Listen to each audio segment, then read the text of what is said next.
Assalamu алейкум, урматтуу достор. Кандайсыздар, жакшысыздарбы? Мен мындан бир 2-3 күн мурда Ош шаарына келдим. Жабыркагандар болсо байланышкыла деп жаза коюп балеге калдым. Айланайын балчыктын ичине батып кеттим да. Арызданган киши толтура. Мүлкүн тарттыра бергени мындан көп, жерин тарттыра бергени мындан көп, үлүшүн тарттыра бергени мындан көп, базардагы контейнердин тарттыра бергени мындан көп. Кыскасы мыйзамсыздык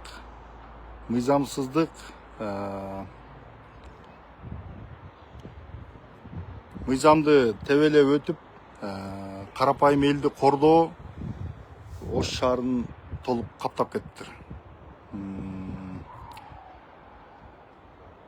Урматтуу достор,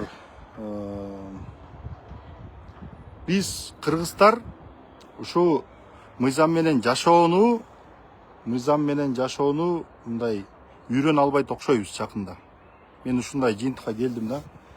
Туш тарапты карасаң мыйзам бузуу, туш тарапты карасаң мыйзам бузуу. Кыпкызыл китептерин көтөрүп алып, жерибизден ажырап калдык, участогубуздан ажырап калдык, үлүш жерибизден ажырап калдык деп жүргөн жарандар толтура.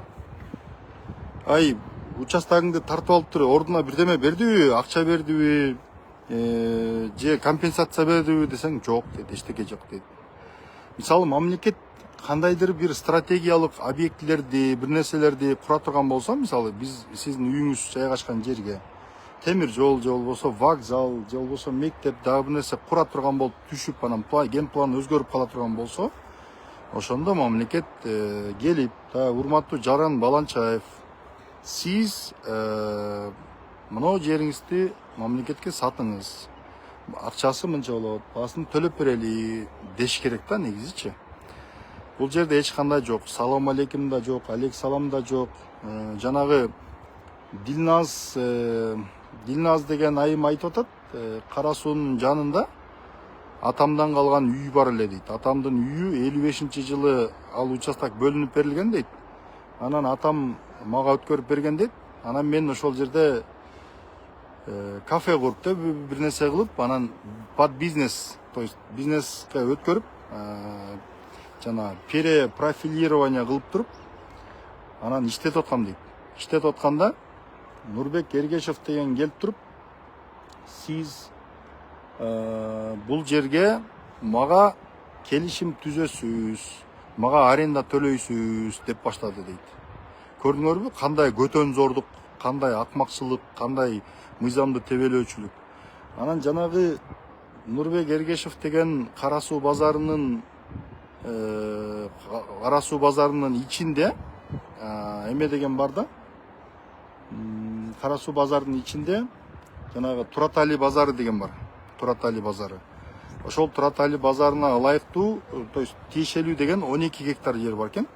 Ал Туратали базарынын 12 гектар жерге тиешелүү жерге колхоздун жери болгон. Ошол жерге базар курган Туратали деген киши болуптур.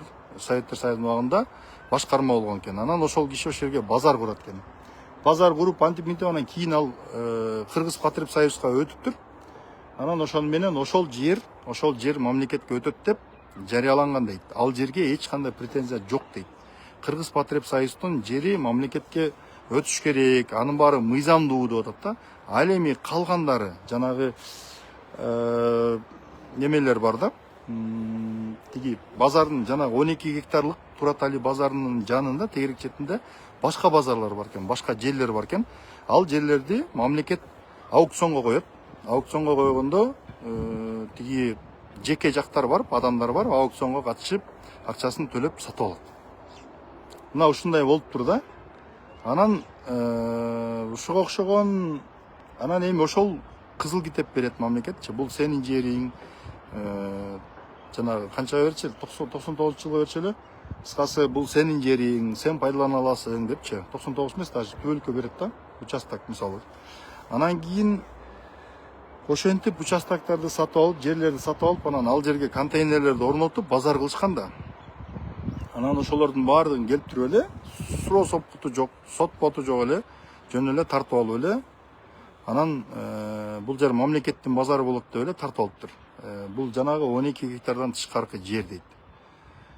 Кыскасы ошого окшогон. Анан аябай коркуп калыптыр адамдар.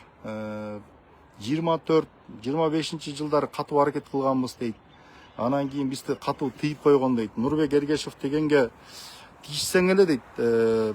Кара Суу районунун СМБсы, милициясы, прокурору чакыра берип тажатат дейт. Анан кийин Нурбек Эргешев деген кол алдындагыларды сабайт дейт, зөөкүр дейт аябай.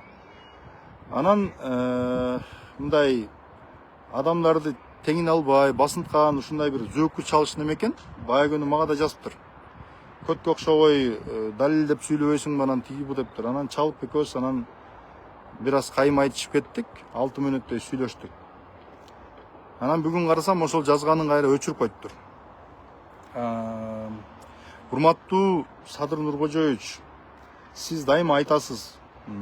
Мен бийликте турганда бир тууганымды дагы, жээнимди да, тайкемди да, байкемди да эч кимди аябайм деп айтасыз да. Бай күнү дагы ошол нерсени айттыңыз. Бирок мынагу жерде Кара Суу базарында ошондой бардак болуп атыптыр.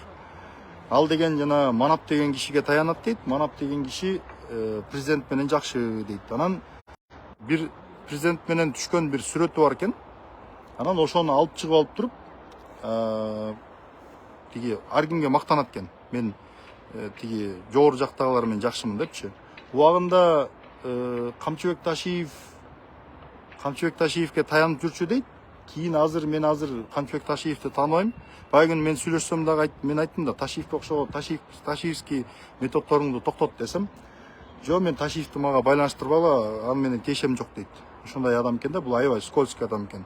Азыр первыйдын кишисимин дейт экен да.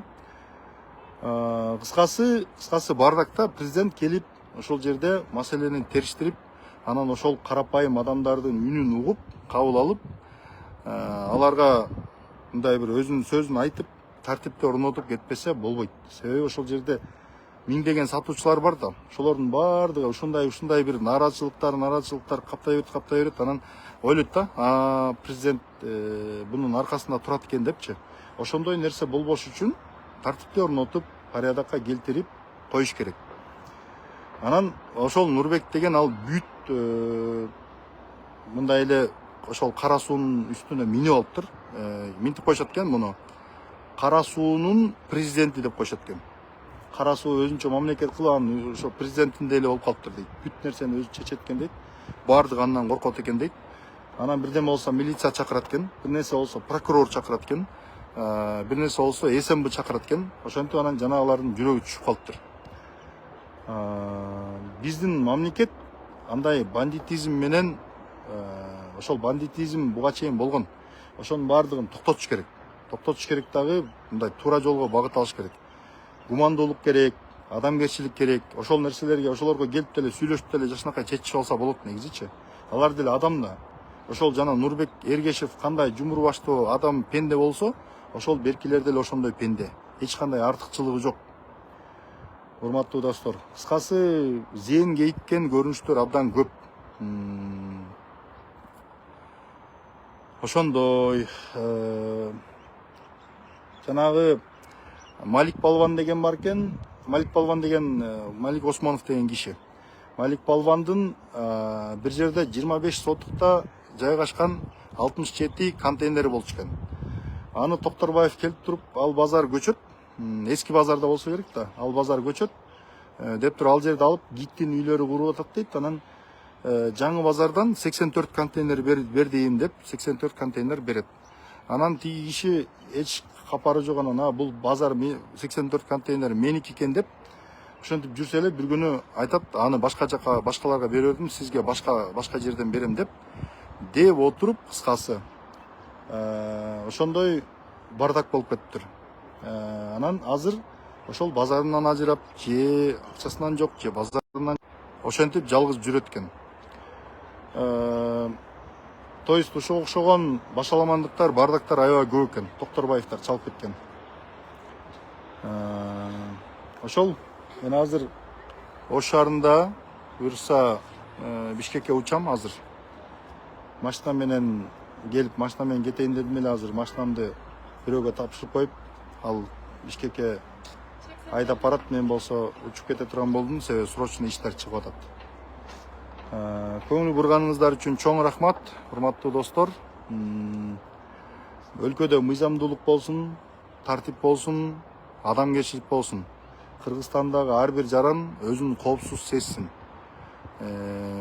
Байманаптардын, элди эзген беш камандардын доору бүттү деп ойлойм. Мыйзам орнойт деп ойлойм.